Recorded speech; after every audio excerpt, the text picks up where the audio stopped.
وعلى أولاد الحسين وعلى أصحاب الحسين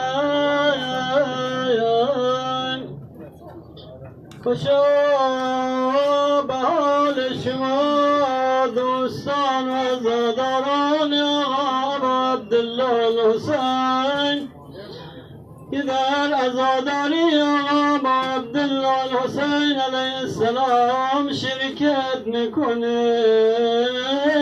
آقا عبدالله الحسین انشاءالله دست همه من و شما را بگیر. علم آقا بالفضل را از خانه های مؤمنین بیرون میکنه. خدا انشاءالله علم بالفضل را برای همیشه سربلند داشته باشد. نام حسین همیشه زنده باشد. من و شما به یاد آقا عبدالله انشاءالله به دنیا آمده و با نام آقا عبدالله از دنیا می رویم. همه من و شما عاشق حسینه. القدر برای آقا عبدالله گریه کنم کم است. پدر و مادران من و شما از دنیا می روند. یه هفته 10 روز برایشان کم کم گریه می کنیم. بعد از 1 ماه فراموش می کنیم. اما آقا عبدالله الحسین هیچ وقت از دلها فراموش نمی شود. جانم فدایت آقا چرا تو را فراموش کنیم. پدر مادر انسان رفیق دنیای انسان، رفیق سر پول صراط هم هستی، رفیق بهشت انسانم توی. چگونه می‌دانیم تو را فراموش کنیم. آقا جان یه وقتی آقا سر به نیزه بی کسی تکیه داده بود. ای نگاه میکرد این طرف اون طرف صدا زدن الناصر ینصرنی. آیا کسی هست من حسین را مدد کنه؟ ای من زاب زبان حرم رسول الله. آیا کسی هست از خیمه حفاظت کنه؟ دشمن وقتی دید آقا عبدالله رو زمین افتاده، گفتن برید به سمت خیمه هاش آتش بزنه. یا حسین وقتی حسین این جمله را شنید میگه با شمشیر شکسته تکیه داد که سرش بالا صدا زد یا شیعه ابی سفیان. گفت ای پیروان ابی سفیان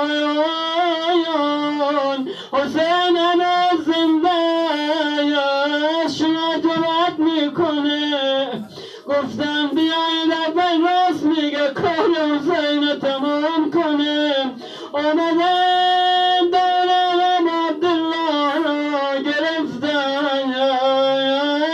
یکی با نیزه میزد یکی با شمشیر میزد. میگن یه پیرمرد نزدیک آمد با عصایی که در دست داشت به سر و صورت آقا عبدالله میزد. بارها چندین بار زینب از خیمگاه آمد بالای تل زینبیه به سمت قتلگاه نگاه میکرد. دوباره برمیگشت. یه بار آمد نگاه کرد دید گردان قتلگاه همه جمع شده، شمشیرها بالا و پایین میشه. خدایا چه شده؟ نزدیک آمد نگاه کرد دید جسد آقا عبدالله در گردان افتاد. همه با شمشیر میزنه.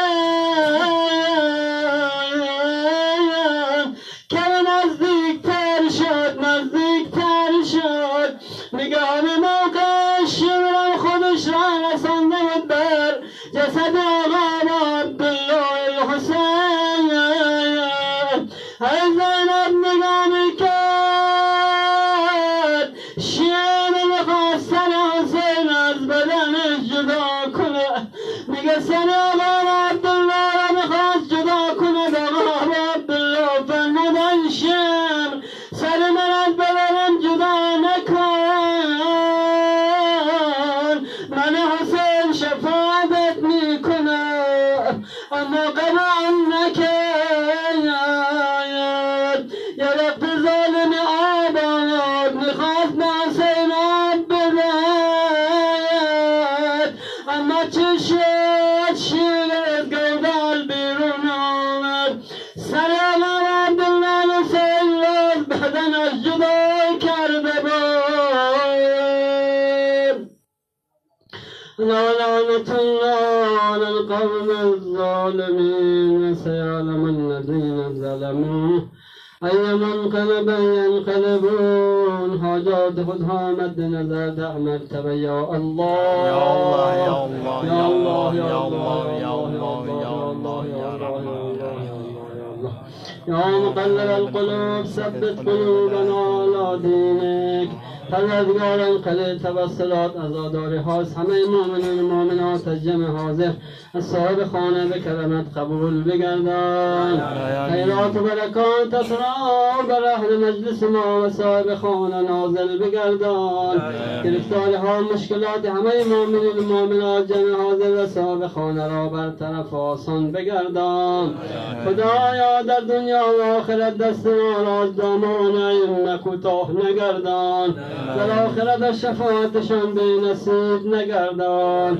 اله پروردگارا جلوسات آقا عبدالله حسین علیه السلام را از همه گرفتاری ها محفوظ بدار اله پروردگارا حاجات همه مؤمنین مؤمنات حاجات این جمع حاجات صاحب خانه برآورده به خیر بگردان همه مسافرین در پناهت حفظ بگردان اله پروردگارا آنچه خواستیم آنچه نخواستیم اهل مجلس ما صاحب خانه حاجت دارن حاجتشان را برآورده به خیر بگردان امات مؤمنین مؤمنات امات جمع حاضر امات صاحب خانه ببخش و بیامرز همهشان را در ثواب عزاداری ها شریک بگردان و نقل ارواح جمعهم ثواب الفاتحه و الاخلاص و الصلوات اللهم صل على محمد وآله